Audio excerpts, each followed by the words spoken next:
There you are now. Welcome back to the workshop. Well, it has been a while, hasn't it? My apologies for the lack of content over the last couple of weeks. Well, probably nearly months now, but anyway. Uh, well, just life, the universe, and everything kind of caught up with us. We had a load of work to do in the house. We went on holidays for the first time in 2 years, which was absolutely fantastic. And we got a whole load of work done here in the workshop. So my apologies, but we are going to try and pick up the slack again now and bring you guys some fresh new content from HRE. Lots of exciting stuff happening, lots more work getting done, and lots of interesting projects coming over the next while. So stay tuned. So today, as you've seen in the title, is I thought I'd just bring you in to the workshop because I said you'd probably all murder me if I sent these cylinder heads off to Cole and didn't show you the finished product. So with everything that's gone on, Cole's really close to building the engine for the guy that we're doing these cylinder heads for.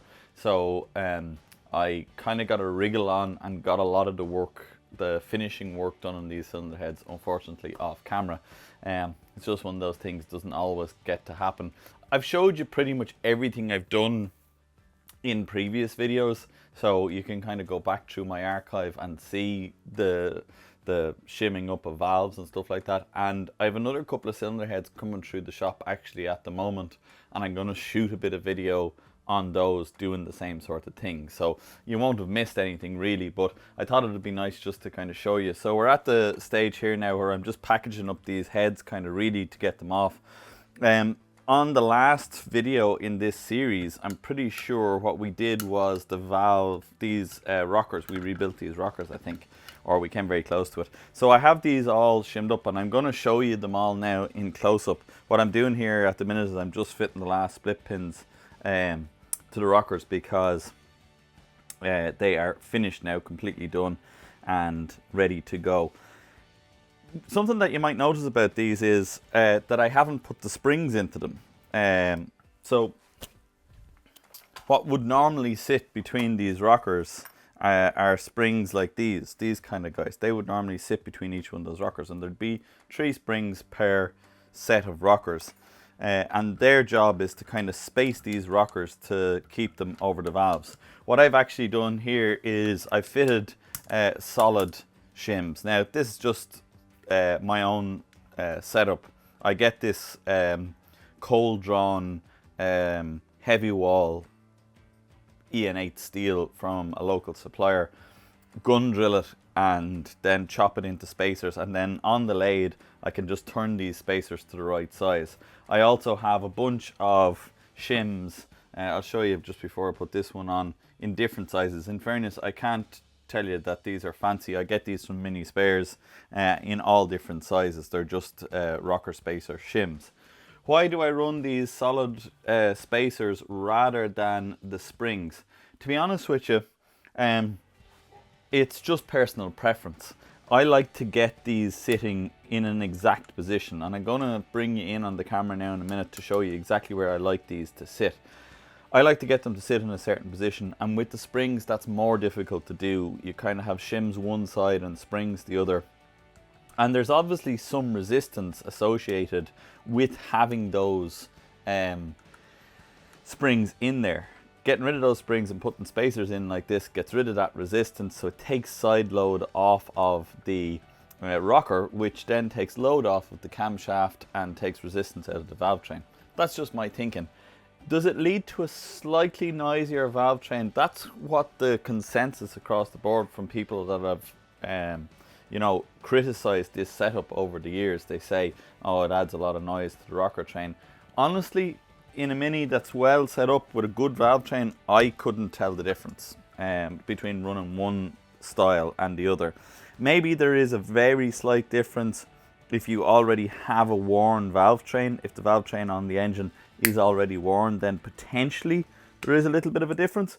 But to be honest with you, on an engine build like this, for the build Cole is doing, this is going to be fantastic, and it's going to work really, really well for them, and it's going to leave them with a really good set of rockers. So I suppose let's just talk about rockers first, and then we'll go to having a look at these cylinder heads and showing you just how beautiful the valve job is. I'm very, very happy with it. So I'm just going to put these rockers into the right position, and then we can bring you in a little bit closer and show you just exactly what's going on. So we have two different types of rockers that Cole sent us, two different styles of rocker that Cole sent us. We've got the earlier type and then a slightly newer type, which is this other set down here. The geometry is identical in them, they're just, these ones are slightly heavier than the other ones. That's the kind of only major difference. So if I line these up on the rockers, on these kind of rocker pedestals where they should be, so I'm just literally looking down through the rocker post hole there to make sure and line it up. I'm just going to stick in one little rocker post bolt there, and we might stick another one in there as well if we can come across one here easily. Yeah, well, we'll just use that. Bolt will do the exact same job. Okay, that's good. Okay, so that's holding that rocker, and this one is the one that sets the longitudinal positioning of the rocker because of the fact that it has the locking piece in it. So I'll get Billy to come in over my shoulder here now, and I can show you what I'm talking about. I'll get my pointing stick. Where is it? This guy will do. Okay, so someone said to me recently, do you want the rockers dead central on the valve? And the story there is no, you don't. You don't want that pad dead central on the valve. What you actually want is you want the rocker sitting about a quarter off of the pad. So if you come over to this one here, but you'll zoom in and you'll see that's a really good position for that rocker to be in. This one can't actually, this end one can't actually get there because the rocker post is in the way. You could, I suppose, you know, shim it out this way a little bit, but you know, getting it into that position there, that's exactly what we want. We want it that it's sitting about a quarter over, so 3/4 of the pad and a quarter over. The reason for that is very simple. We want this valve to actually turn. If you press directly straight down on the middle of the valve, what's going to happen is the valve will just open and close and stay in the one position. If it stays in the one position and a little bit of carbon or a little bit of you know, deposit from the way the engine is running gets underneath the valve seat, that will just get hammered up into the valve seat. Secondly, if the valve just keeps opening and closing in the same spot, it will wear on the guide unevenly, because if you think about it, most of the load is a tipping load on the valve because the rocker tries to push across the valve as it's running. I have a bit of a valve stem here and I can kind of show you. So the rocker doesn't actually do a straight press down like that. How the rocker actually presses on the valve is it presses it down while moving forward because it's going through an arc as it's pressing it down. So if you imagine, if we vastly exaggerated, as the rocker comes down, it actually presses over the valve, and then as the spring pushes it back up, it comes up. Now, vastly exaggerated, it's only a very tiny movement. If the valve stayed in the one orientation, you'd get huge wear on this side of the valve stem and huge wear on this side of the valve stem, but you would get nothing on this side and nothing on this side. So if we have it such that rather than pressing it directly in the middle, we press it slightly off to one side, what will happen is every time we open the valve, it'll turn slightly.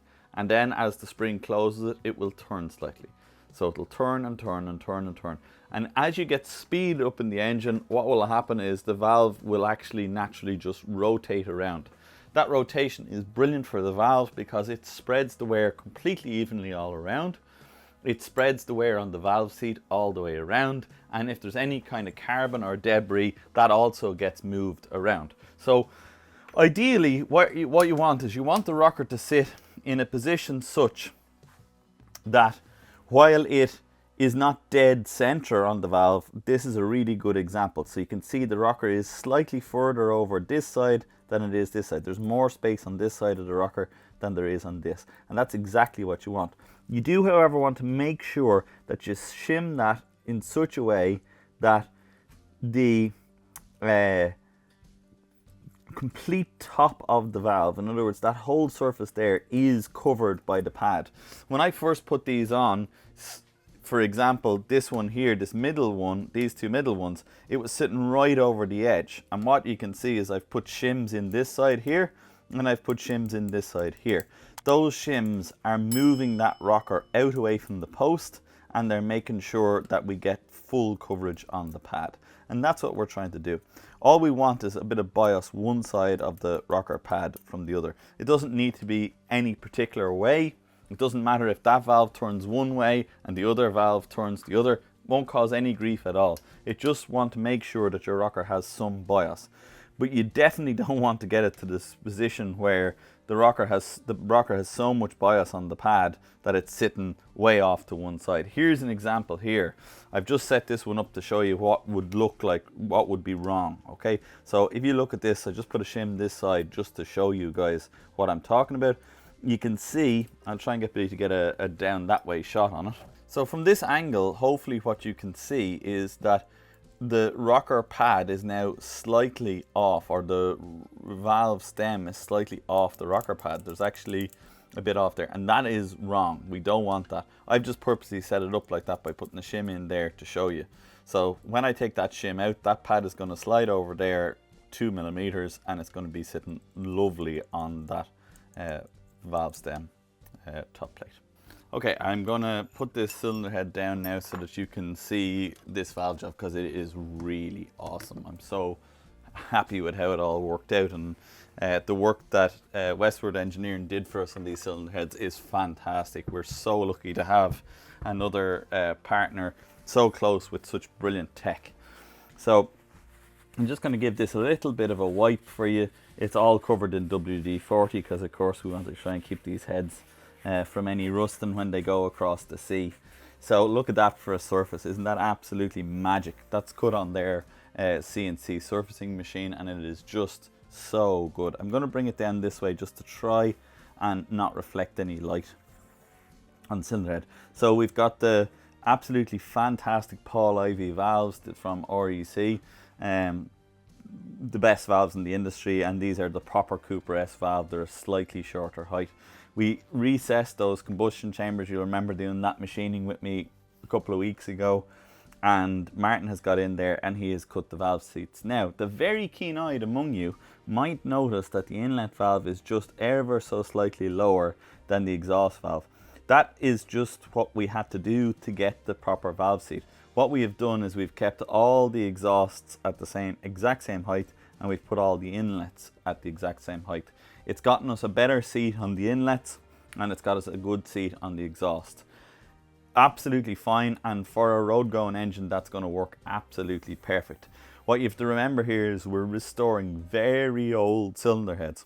Cylinder heads that by rights, you know, most of these Cooper S cylinder heads don't even exist anymore because they crack so badly across the valve seats and all that sort of stuff.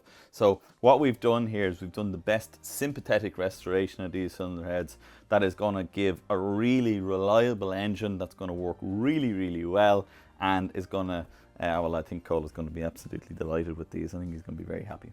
So valve job done. As I said, happy with the way it all worked out. This is actually a spare cylinder head.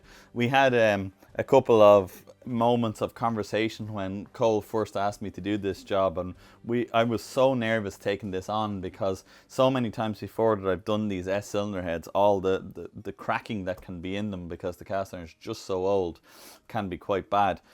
So in an effort to try and see could we get one good head, Cole actually sent me over two, and you know, as I've gone through this, both of these cylinder heads have been just tip-top perfect, and they've been a joy and a pleasure to work on. So this is one complete standard cylinder head that's ready to go, and then the other one is the one we put the bronze guides in. A couple of people asked me questions or mentioned why was I putting iron guides with stainless steel valves. Never going to work. It's going to fall apart. It's all going to be wrong. To be honest with you, I think people don't really understand. It's a cast iron guide. It's not a steel guide. It's a cast iron guide. Cast iron and stainless steel can happily live together, no problem, as long as you ream that guide to the right clearance. If you under ream the guide, then you can have a problem. What happens when you run a cast iron guide with a stainless steel valve is the guide wears and the valve will be fine. When you run a bronze guide, what happens is the valve wears and the guide is good. It's 6.5 of one and a dozen of the other. The truth is, what you want to do is you want to find the best compromise. This cylinder head was going to be a factory standard rebuild, which is exactly what we've done. We've put factory standard Cooper S valves into it. We've put factory standard top caps in, and we've got those REC valves from Paul Ivy, which are factory standard other than they're one-piece stainless steels. They're just a much better valve altogether. On this cylinder head, the one that is actually going on the engine Cole is building, we've done a few different things with it. One thing, we've changed the valve springs. They're not Cooper S valve springs. They're a valve spring that's much more sympathetic to the camshaft he is going to run. I've set these valve springs such that we have 78 pounds should I say. We have 78 pounds of open seat pressure.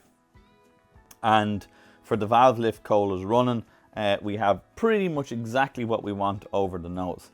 Very happy with that. We've changed the top caps. We're not running a standard top cap. This is an EN24 steel top cap that we got in.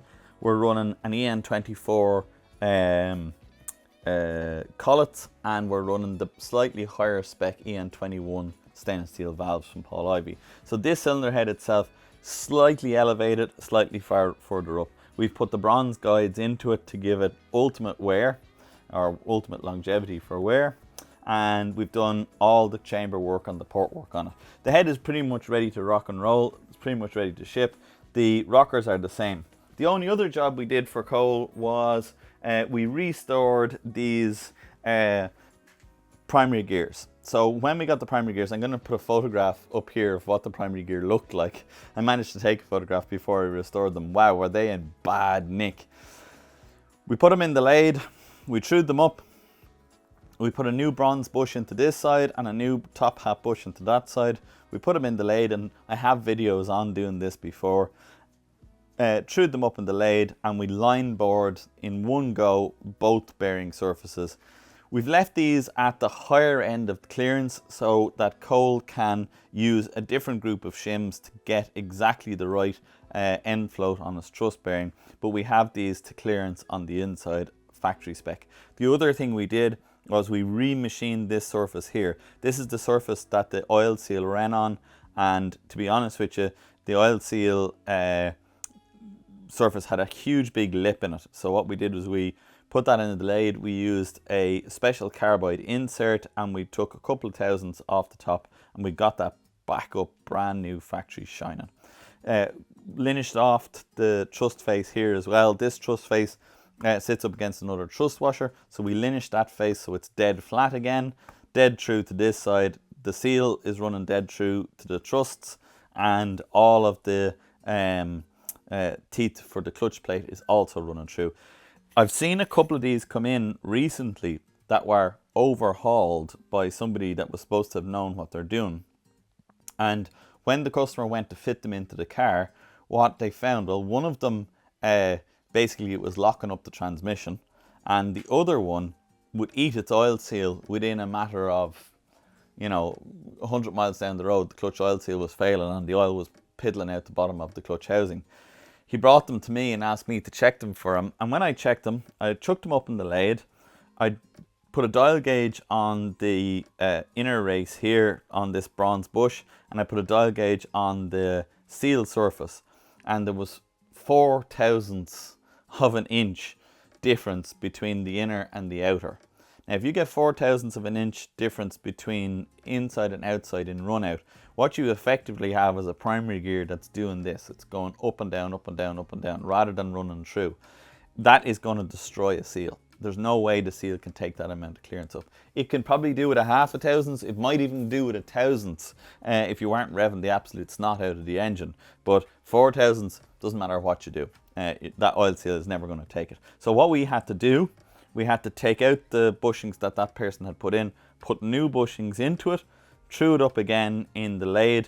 We had to take a thousandths off, well, I think we took 2.5 thousandths actually, or 1.5 thousandths actually, I think is what it was, off of the seal surface here, and then reboard them. And now he has perfect primary gear that's running true when he fits it and goes down the road, that thing's not going to leak oil anymore. A couple of people were worried about taking material off of here. Is it going to affect the lip seal?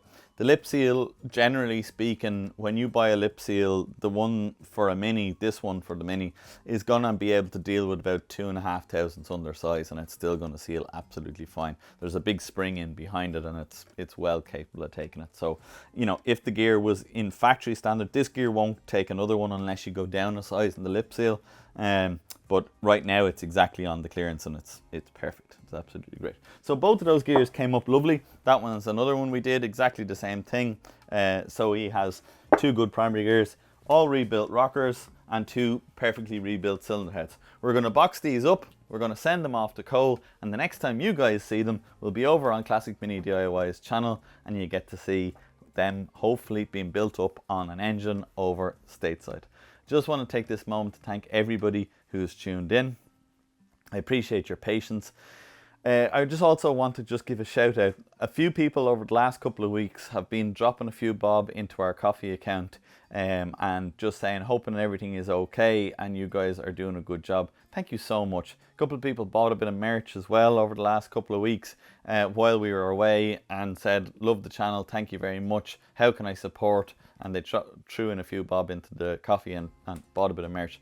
So to those of you who did that, thank you very much. You know who you are. I'm not a guy for shouting out names. I think that's unfair because I know some people can't afford to buy the merchandise or can't afford to buy the t-shirts, and that doesn't make anybody any less.